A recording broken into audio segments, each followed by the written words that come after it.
What's up, everybody? Welcome back to the channel. This is Legitical Response. We cover political news. We keep you up to date and keep you informed with everything that the government does, because the government does a lot of stuff we just don't like all the time. But we need to know what the government does. They make the rules. We got to live by those rules, so we need to know what those rules are, and that's what I'm here for. We counter the mainstream narrative machine. They bring you the news, but they put a left-wing bias on just about everything, so I'm here to kind of straighten that bias out. But what's up, everybody?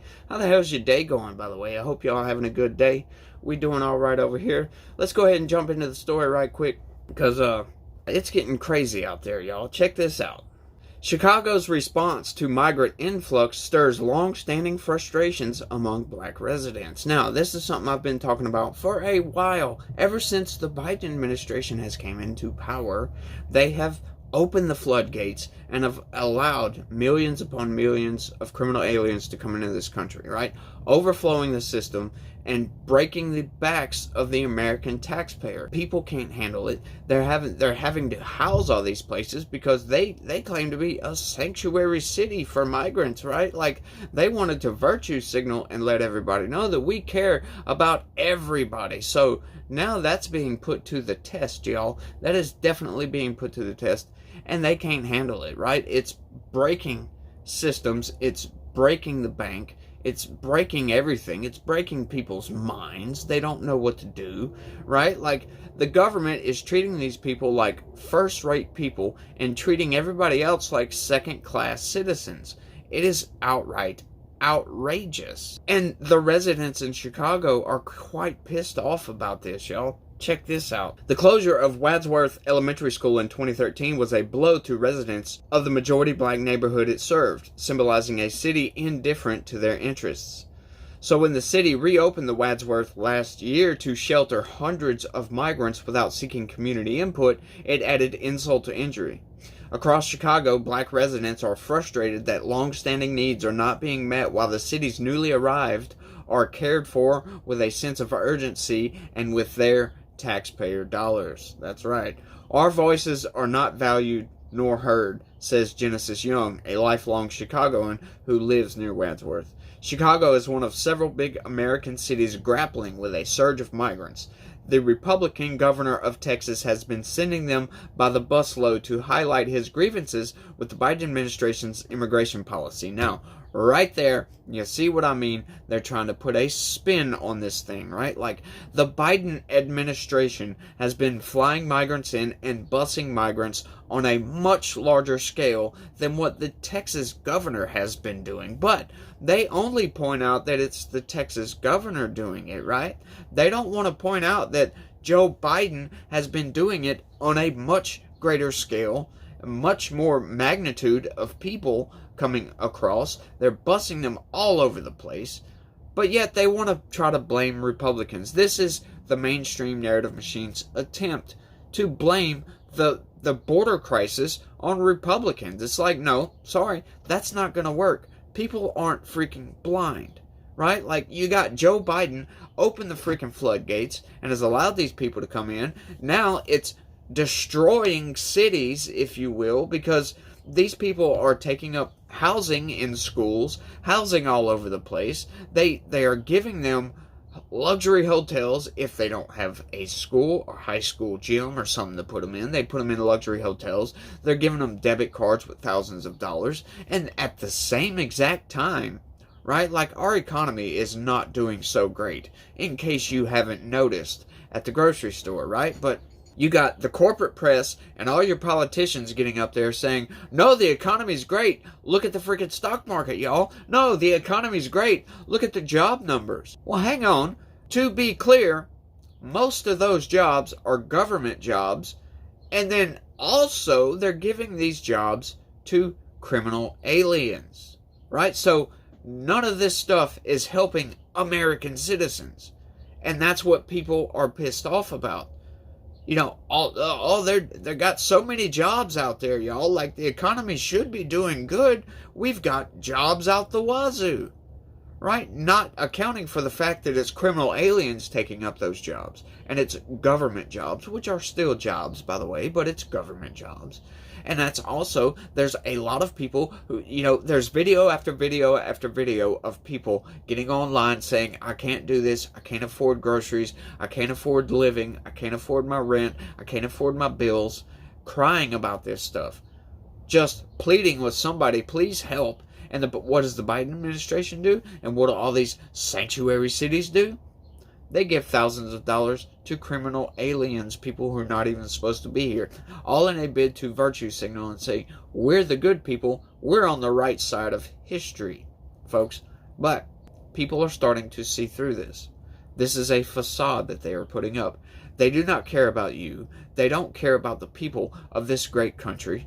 All they care about is lining their own pockets and getting voted back in to Congress or Senate or whatever, local elections, what have you, doesn't matter. That's all they care about. They don't care about the day-to-day needs of everybody, their constituents, the people that they're supposed to care about. They could give a flip less. They only care about virtue signaling, saying, yeah, we'll take all your migrants, come right on in. Yeah, we'll do everything we can for these people and absolutely nothing for the people already here. It's completely outrageous and it needs to stop. Right? Like, Joe Biden is absolutely destroying this country. He is burning it to the ground, step after step after step. Just look at everything that's going on around us, right? Like, they're putting Trump on trial for nothing. For absolutely nothing, right? We finally have all the jurors for his trial, right? And does anybody out there think that he's going to get a fair trial? No, it's not going to be fair. Just look at the jurors, right? Look at some of the questions back and forth. Look at some of the people that have been let go from this thing, right? Do you really think in Manhattan that Donald Trump is going to get a fair trial? No, he's absolutely not. And even if you could get 12 jurors that are actually fair and are not going to be biased in any sort of way, which is damn near impossible, the trial itself is a bunch of BS. It's a load of crap. I don't even know why Trump is showing up for this thing, right? Because it's a made-up charge, a trumped-up charge, if you will, right? It's made up. The whole thing is made up. Then Bragg elevates it to a felony and doesn't say what was the underlying crime that elevated this to a felony. Won't say what it is. Can't say what it is because it's all BS. Right? Like, the FEC looked at this, Biden's DOJ looked at this, and said there's nothing to prosecute here. But yet, Alvin Bragg thinks that, oh, I got to go after Trump on something. This is something I say all the time. These people are so desperate to go after Trump that they will make up charges to go after Donald Trump. And why he is cooperating with this thing, I have no idea, but that's not what we're talking about. I've gotten off onto a tangent. Let's keep going. To manage the influx, Chicago has already spent more than $300 million of city, state, and federal funds to provide housing, healthcare, education, and more to over 38,000, mostly South American migrants desperate for help. Oh, I'm so sorry. Do you know what some of these numbers were for the past 3 years of immigrants coming across the southern border? I'm going to say criminal aliens coming across the southern border. They're dealing with a little lowly 38,000, right? You know, we were getting upwards, a record of 200 and almost 300,000 coming across that southern border a month, a single month. That is a lot. And do you think Texas is able to handle this?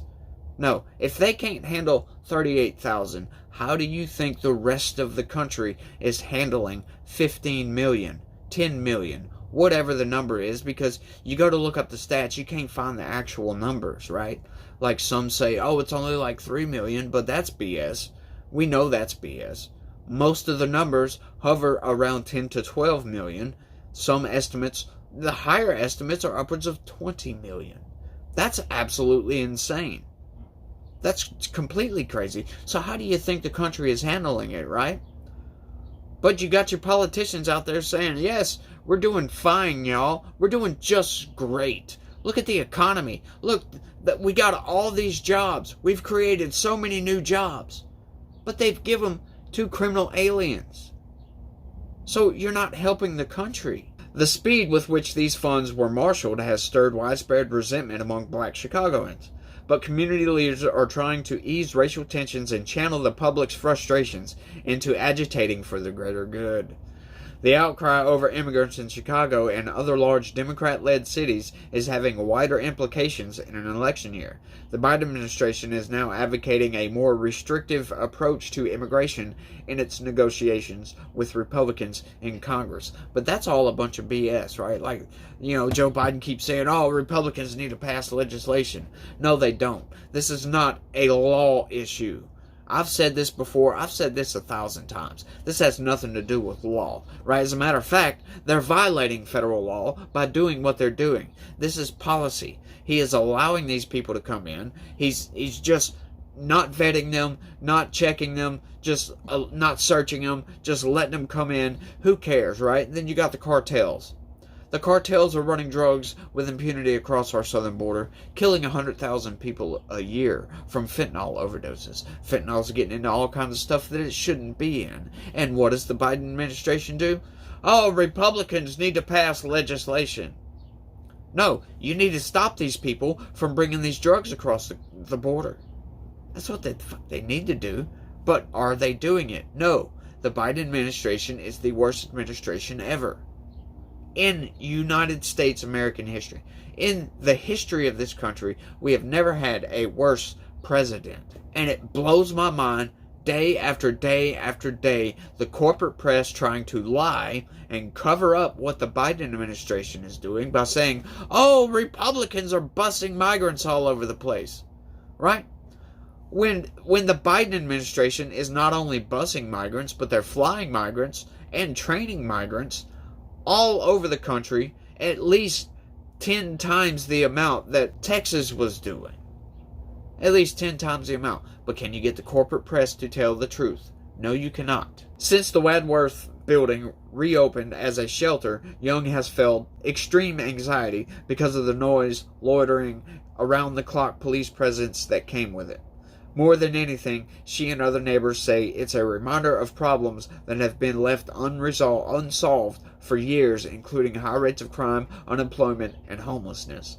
I definitely don't want to seem insensitive to them and them wanting a better life. Yeah, but that's not all they're doing. It's not just them wanting a better life. You don't go out and you commit crimes and justify that by saying, I want a better life. That's not how that works.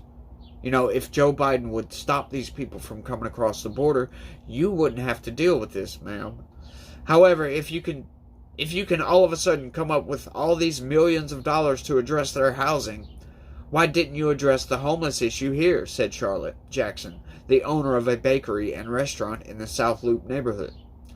For so long we accepted that this is how things had to be in our communities, said Chris Jackson, who co-founded the bakery with his wife. This migrant crisis has made many people go, wait a minute. No, it doesn't. Chicago Mayor Brandon Johnson declined for comment. The city received more than $200 million from the state and federal government to help care for migrants after Johnson appealed to the Illinois Governor J.B. Pritzker and President Joe Biden. The president will be in Chicago in August to make his re-election pitch at the 2024 Democratic National Convention. And you can guarantee there's going to be a bunch of pro-Palestinian, pro-Hamas protesters there. Guarantee that. Some black Chicagoans are protesting the placement of shelters in their neighborhoods, but others aim to turn the adversity into an opportunity. There you go. Chicago is a microcosm to the rest of the nation, said Reverend Janet C. Wilson, National Executive Director of the civil rights group Push for Excellence. Black communities have faced discrimination and underinvestment for decades and are justifiably frustrated, Wilson said. The attention the migrants are receiving is deserved, she added, but it's also a chance for cities to reflect on their responsibility to all underserved communities. There is a moral imperative to take care of everybody, Wilson said. No, I'm sorry. There is not a moral imperative to take care of everybody, right? Like you can't take care of everybody. That's not the government's job. The government's job is to make the laws, enforce those laws, and keep its population safe. It is up to the communities to take care of everybody. It is not up to the government. The government should have no hand whatsoever in taking care of criminal aliens for that, or its own citizens, right? Like, that is the people's job to do. We are a community. We are a country. We are supposed to take care of each other. That is how community is supposed to work. But these days, with the divisiveness on social media and the hyperpolarization that has been pervaded by the corporate press, the mainstream narrative machine, and politicians all around this country, everybody is at each other's throats to such an extent that you can barely get 12 people together to be on a jury and be unbiased in their opinion and listen to facts. It's a kangaroo court, if you ask me. But I personally think history will look back at the Biden administration as the absolute worst administration in American history, and is the cause of our such decline, right? Like, we were booming before COVID, and now look at us. We're laughed at on the world stage, by the way, in case you guys didn't know. We're being laughed at, right? Like, the world is in complete chaos. You got war in Europe, war in the Middle East, about to be war in Asia. It's just getting outright ridiculous everywhere. And nobody seems to care, right? At least not in this country. Of course, you got a few people out there, but, you know, we're just so hyper-polarized right now that nothing seems to make any sense. It's very postmodern. It's very ridiculous, if you ask me. But I want y'all to let me know what y'all think about all this down in the comment section. Do y'all think that this migrant crisis is actually going to get Joe Biden booted from office? Yeah, I think it's going to have a major impact on the 2024 presidential election. And I think Joe Biden will be booted. I mean, just look at the guy, for crying out loud. Even if he was the best president ever, look at the guy, for crying out loud. But that's all I got for this one. I want to thank everybody for watching. And y'all try to have a good day and stay legitical. Peace.